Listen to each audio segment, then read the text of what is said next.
Happy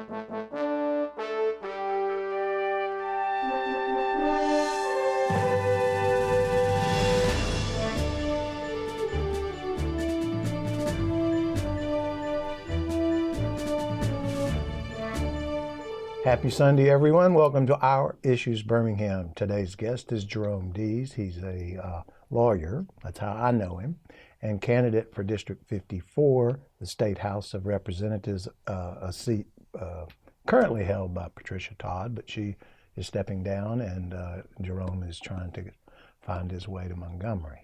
Hello, JEROME. Hello. Good to see you. Good to be here. JEROME and I met when he was a prosecutor at the State of Alabama in Jefferson County District Attorney's Office. Oh, for how long? For about 4 years. How'd you tell us a little bit about yourself? How'd you end up in Birmingham? Are you from here? So I grew up in Montgomery. My dad is actually a professor at Jones School of Law down in Montgomery. Has been They're there. doing quite well, by the way. They are. He was actually a part of their accreditation board, and so was instrumental in getting them accredited so that way people that graduate from Jones can practice anywhere in the country and not just Alabama. And so we moved there, I guess, when I was in middle school in the late 90s, and he's been there since. So I graduated from high school in Montgomery, went down to the University of Florida for undergrad. Gainesville? Gainesville, go Gators. Yeah. Got to live through the awesome Tim Tebow years, and then graduated from there and went to the University of Alabama for law school. And it was actually during my final year at Alabama Law School where I was president of the Black Law Students Association there. And it was at the same time that the Trayvon Martin murder took place. And so, as president of BALSA, I reached out to some of the local black prosecutors in the area. Some of those people at the time were Keisha Davis Sanders, who was in the DA's office, Michael Streety, who was in the DA's office at the time, as well as Danny Carr. And so they came and spoke to us about what their experience was like being a black prosecutor, interaction with the community, and just sort of making a pitch for young black lawyers to join the prosecution to try to engage in work of reforming our criminal justice system. I know a lot of times people that are looking to reform go to the criminal defense side, but there's good work that can be done on the prosecution side as well, just because of, as you're aware, how much discretion the prosecution has, say, in pursuing cases.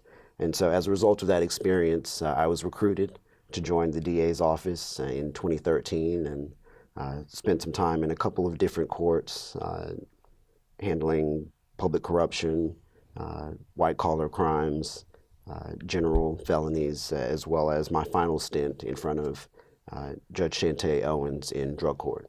Yeah, I think that's where we met. Yes. I'll vouch for you as being reasonable. Oh, thank you. Thank you. So when did you leave the DA's office? So I left the DA's office in late spring, early summer of 2017, so last year. Left there, and I now do criminal defense and primarily civil rights cases. So lots of federal Section 1983 cases involving Fourth Amendment and Eighth Amendment violations.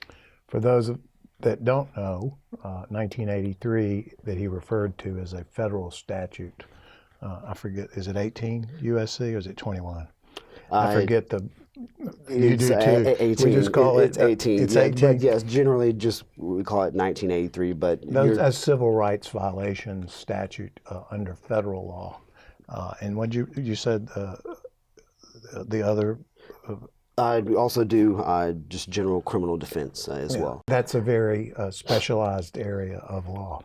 So what caused you, well, before I ask you that question, have you spent some time since you grew up in your formative years in Montgomery? Were you interested in politics at that time in your life?